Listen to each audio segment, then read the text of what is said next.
नमस्कार दोस्तों। आज हम बात करने वाले हैं एक ऐसे फार्मा कंपनी के बारे में जिसकी कीमत 50 पैसे से भी कम है और सबसे अच्छी बात ये कंपनी कर्ज मुक्त है और सेल्स में जबरदस्त ग्रोथ देखने को मिली है और अब यह पेनी स्टॉक निवेशकों की नज़र में आ चुका है। क्या यह वही शेयर हो सकता है जो आने वाले समय में बड़ा रिटर्न दे या फिर इसके पीछे कोई ऐसी सच्चाई छिपी है जिसे ज्यादातर लोग नहीं देख पा रहे हैं। आज हम इस कंपनी के financial, share holding, cash flow, balance sheet और मैनेजमेंट के हर महत्वपूर्ण पहलू का गहराई से एनालिसिस करेंगे ताकि आखिर में आपको खुद समझ आए कि यह शेयर वास्तव में मौका है या सिर्फ एक भ्रम। तो सबसे पहले हम बात करते हैं कि ये कंपनी करती क्या है। तो रजनीश वेलनेस एक हेल्थ केयर और वेलनेस सेक्टर की कंपनी है। कंपनी विभिन्न हेल्थ केयर, पर्सनल केयर और एफएमसीजी प्रोडक्ट के बिजनेस में काम करती है। तो सबसे पहले इस कंपनी के हम रिजल्ट देखते हैं जो पिछले मार्च के महीने में आए थे। तो कंपनी के ये जो मार्च वित्तीय परिणामों में सबसे बड़ी सकारात्मक बात यह है कि इसके सेल्स में शानदार बढ़ोतरी देखने को मिली है। पिछले वर्ष की तुलना में यानी पिछले मार्च के महीना में देखेंगे, मतलब मार्च 2025 में 5.77 करोड़ की रेवेन्यू हुई थी। वहीं इस साल मार्च 2026 में 101.95 करोड़ की रेवेन्यू हुई है, यानी 16 गुना से ज़्यादा इस कंपनी में रेवेन्यू में जंप आया है। वहीं अगर इस कंपनी के ऑपरेटिंग प्रॉफिट मार्जिन देखेंगे तो मार्च 2025 में इनका जो ऑपरेटिंग प्रॉफिट मार्जिन था वो -10.57 था। वहीं मार्च 2026 में घट कर की 6.7 रह गया, यानी ऑपरेटिंग प्रॉफिट मार्जिन में भी अच्छी खासी सुधार देखने को मिला हमको। तो ये दो चीज़ कंपनी के लिए बहुत अच्छा, मतलब पॉजिटिव पॉइंट है। ये यहीं एक बड़ा सवाल भी खड़ा होता है, जब सेल्स इतनी तेज़ी से बढ़ी तो फिर कंपनी प्रॉफिट में क्यों नहीं आई। आप देख सकते हैं कि मार्च 2025 में कंपनी का जो नेट प्रॉफिट था वो -0.46 था। वहीं मार्च 2026 आते आते इसका जो सेल्स नेट प्रॉफिट है वो -4.7 हो गया। तो इसका जो लॉस है वो क्यों बढ़ रहा है, तो इसका जवाब जो कंपनी की रिपोर्ट इन्होंने सबमिट किया था बीएससी को उसी में दिया हुआ है। मैं आपको वो भी दिखाता हूँ। अब मैं आपको वहाँ लेकर के आया हूँ जो रजनीश वेलनेस ने अपना क्वार्टरली रिजल्ट जो होता है उसका पीडीएफ बीएससी को सबमिट किया। तो वही पीडीएफ जहाँ मैंने खोल रखा है।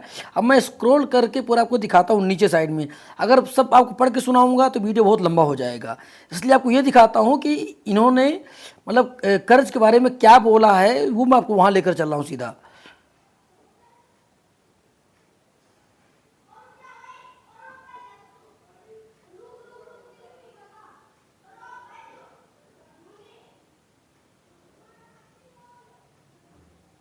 हाँ, यहाँ पर आप गौर से देखिए कि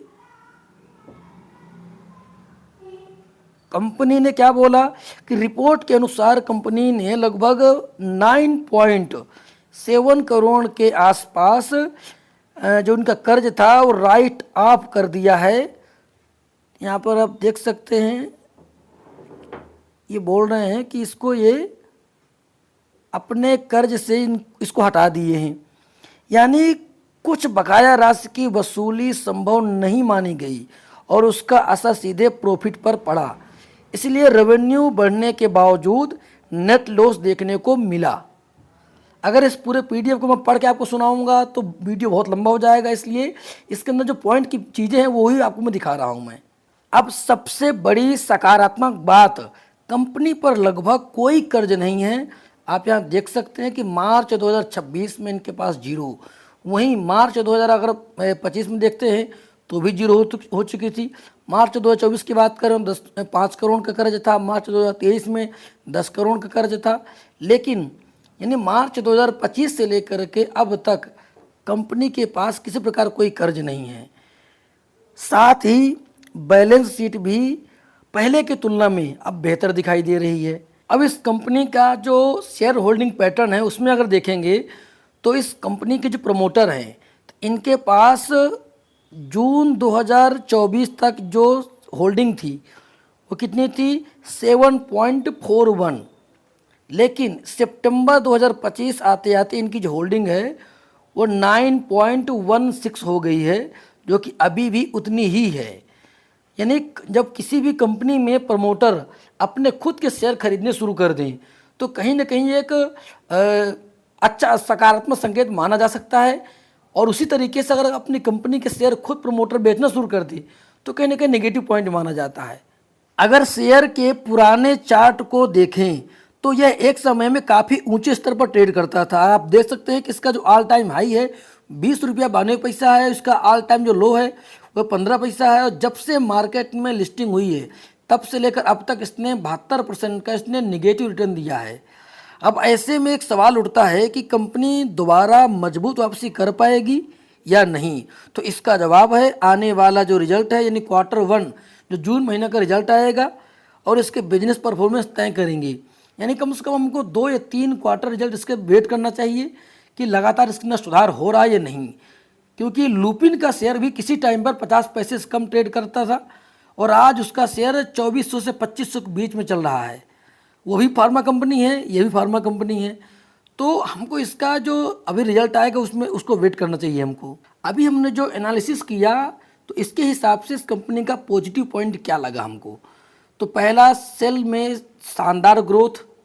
दूसरा, कंपनी लगभग कर्ज मुक्त है और रेवेन्यू में तेज सुधार। दूसरा, क्लीन ऑडिट रिपोर्ट, इन्होंने अपने रिपोर्ट में सब कुछ क्लियर कर दिया, कुछ भी छुपाया नहीं है। तो इस कंपनी के लिए पॉजिटिव पॉइंट है। बात करते हैं इसके रिस्क पॉइंट क्या है। एक नंबर में है कंपनी अभी भी नेट लॉस में है।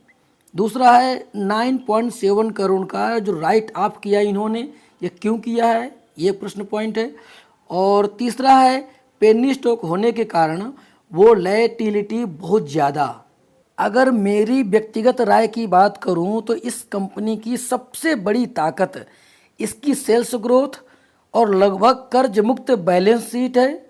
लेकिन दूसरी तरफ नेट लॉस और राइट ऑफ जैसी बातें भी नज़रअंदाज नहीं की जा सकती। इसलिए केवल कम कीमत देखकर निवेश करना सही नहीं होगा। आने वाले 2-3 क्वार्टर के नतीजे इस कंपनी के भविष्य के लिए काफ़ी महत्वपूर्ण रहेंगे। अगर आपको यह रिसर्च आधारित एनालिसिस पसंद आया हो तो वीडियो को लाइक करें, चैनल को सब्सक्राइब करें। और आप अगला किस शेयर पर एनालिसिस की वीडियो देखना चाहते हैं कमेंट करके उस शेयर का नाम जरूर बताइएगा। मिलते हैं अगली वीडियो में, तब तक के लिए राम राम।